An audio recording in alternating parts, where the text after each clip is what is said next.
الہی تیری چوکھٹ پر بھکاری بن کے آیا ہو۔ اللہ تعالی ہم سے یہ چاہتے ہیں کہ جیسا صاف ستھرا دل میں نے تم کو دے کر دنیا میں بھیجا،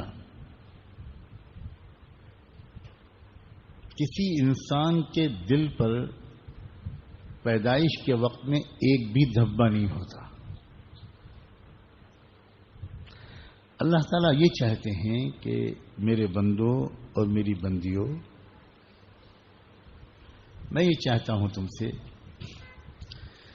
کہ یہ دل نام کا جو نازک حسین آبگینہ میں نے تم کو دیا ہے، اس کو داغ دھبوں سے بچا کر ویسا ہی صاف ستھرا میرے پاس لے کر آ جانا جیسا صاف ستھرا دے کر میں نے تم کو دنیا میں بھیجا ہے، پھر میں تم کو انعام دوں گا۔ دنیا میں بھیجنے کا مقصد ہی یہ ہے کہ میں تم کو ایک دل دے کر بھیج رہا ہوں، اور میں بہت ترکیبیں بھی تم کو سمجھاؤں گا کہ اس دل کو صاف ستھرا رکھنا کیسے۔ گھبراؤ مت، کیونکہ یہ سنتے ہی میں دیکھ رہا ہوں کہ سننے والوں کے اوپر ایک گھبراہٹ آ رہی ہے کہ یہ تو بڑا مشکل کام ہے۔ واقعی اس میں کوئی شک نہیں مشکل کام ہے، تو کیا آپ چاہتے ہیں کہ جنتیں بغیر مشکل کام کیے لے لیں؟ ایک ماچس تو ملے گی نہیں بغیر قیمت کے۔ جنت چاہتے ہیں ہم، جنت مہنگی ہے، اس میں کوئی شک نہیں، کوئی شک نہیں۔ الا ان سلعۃ اللہ غالیہ،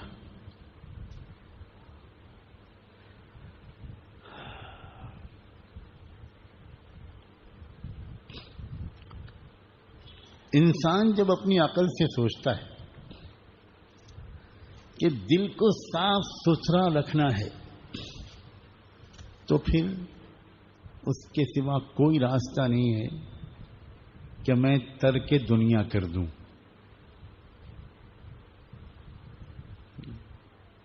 نہ گھر، نہ بیوی، نہ بچے، نہ کاروبار، نہ الجھن، نہ کچھ، کہیں دور پہاڑوں میں جا کر بس جاؤں، چاہے پتے چبانے پڑے، چاہے بھوکا رہنا پڑے، ننگا رہنا پڑے، اس کے بغیر میں اپنے دل کو دھبوں سے بچا نہیں پاؤں۔ جب عام انسان اپنی عام عقل سے اپنے دل کو ہر داغ دھبے سے بچا کر زندگی گزارنے کا کوئی طریقہ سوچتا ہے، تو اس کی سمجھ میں سنیاس اور رہبانیت کے سوا کوئی راستہ نہیں آتا۔ یہ تو دنیا میں لوگ سنیاس لیتے ہیں مختلف قوموں میں، یہ کوئی برے مقصد سے نہیں لیتے، ان کے اندر ایک بہت اچھا جذبہ جاگتا ہے، اور وہ یہ کہ میں اپنی روح کو، اپنی آتما کو شدھ رکھوں، اپنے دل کو بالکل پاک صاف رکھوں، اور یہ ہو ہی نہیں سکتا اس کے بغیر کہ میں سب دنیا کے جھمیلوں سے دور کہیں اکیلا جا کر جیوں اور مر جاؤں۔ یہی ایک راستہ ہے،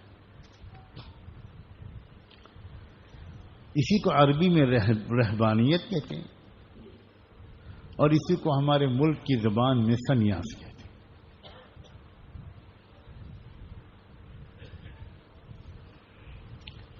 اللہ تعالیٰ کہتا ہے کہ یہ تو تم نے خود اپنے لیے راستہ سوچا ہے۔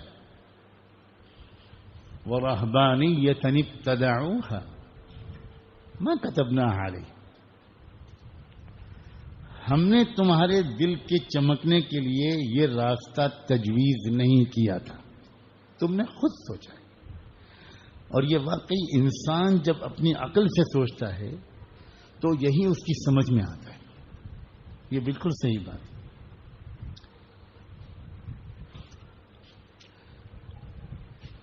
اب دوسری طرف، ایک طرف تو اللہ تعالی ہم سے یہ مطالبہ کرتا ہے کہ ایک بھی دھبا لے کر میرے پاس واپس مت آنا، اور جب انسان اس کے جواب میں اللہ سے یہ کہتا ہے کہ اگر یہ بات ہے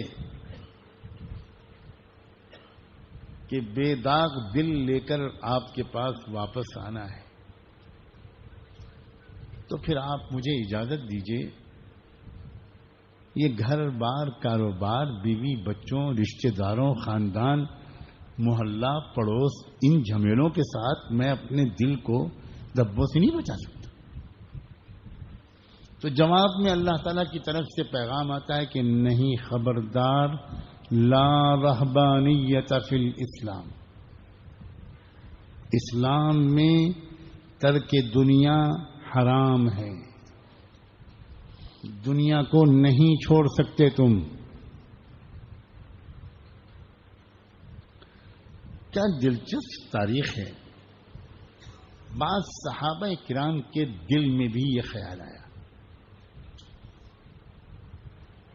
اور واقعی جب انسان کے اوپر ایک نشہ سوار ہوتا ہے اور مزہ آتا ہے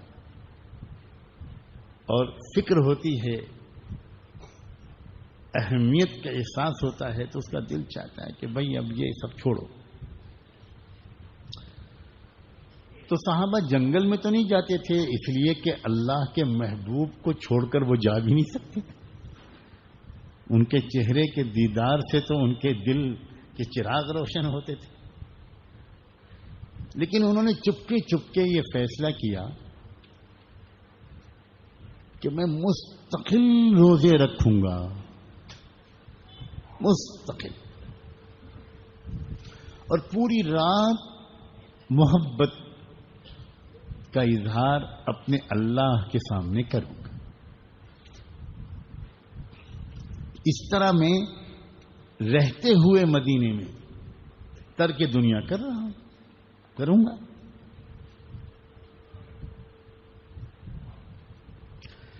حضور پاک صلی اللہ علیہ وآلہ وسلم تک اس کی خبر پہنچی.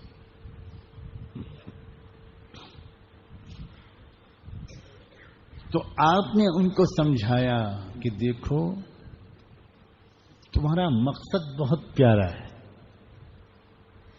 لیکن تم اس پر غور کرو کہ میں جو طریقہ سکھا رہا ہوں قول اور عمل سے، اس طریقے پر پورے چلو گے تو دنیا میں تمام ذمہ داریاں ادا کرتے ہوئے اپنے دل کو 100% دھبوں سے بچا لے جاؤ.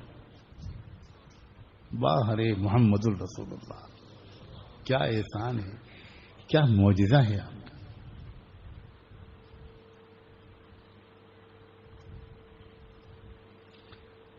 آپ نے ایک مثال دی ایک موقع پر کہ یہ بتاؤ کہ تم میں سے کسی کے گھر کے دروازے کے باہر بالکل قریب کوئی دریا بہہ رہا ہو اور تم دن میں 5 بار اس میں نہاؤ تو تمہارے بدن پر کوئی میل کچیل باقی رہے گا؟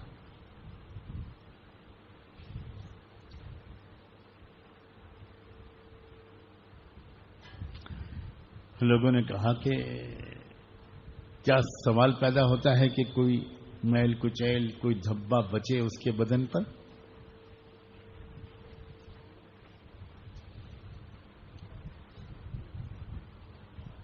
تب آپ نے فرمایا کہ جو 5 نمازیں تم کو دی گئی ہیں نا، یہ تمہارے دلوں پر بار بار لگنے والے دھبوں کو دھونے کے لیے. بے شک میں جانتا ہوں کہ تم جب دنیا میں مشغول رہو گے تو کبھی غصہ بھی آئے گا، کبھی کچھ زبان سے کچھ غلط بات بھی نکل جائے گی، کبھی آنکھ کچھ غلط دیکھ لے گی، کبھی کچھ خیال غلط آ جائے گا، اس کا دھبا پڑے گا، لگے گا تمہارے دل پر. لیکن پھر تم اس کے بعد جو نماز پڑھ لو گے تو ان الحسنات یذہبن السیئات، وہ دھبا تمہارے دل سے دھل جائے گا. واہ رسول اللہ صلی اللہ علیہ وسلم. ہم بہت بڑا ظلم اپنے اوپر کر رہے ہیں کہ اپنی نماز کو بہتر نہیں بنا رہے. بڑی بھول ہم سے ہو رہی. یہ نماز کے باہر کے جو ذکر بتائے جاتے ہیں، چاہے وہ مراقبہ ہو، چاہے وہ تسبیحات ہوں، یہ اصل میں نماز کو بہتر بنانے کے لیے بتائے گا.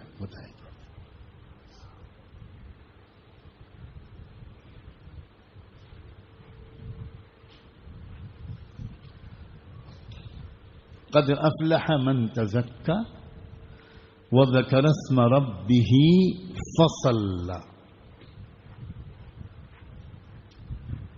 بلا شبہ کامیاب ہو گیا وہ شخص جس کا دل دھبوں سے پاک صاف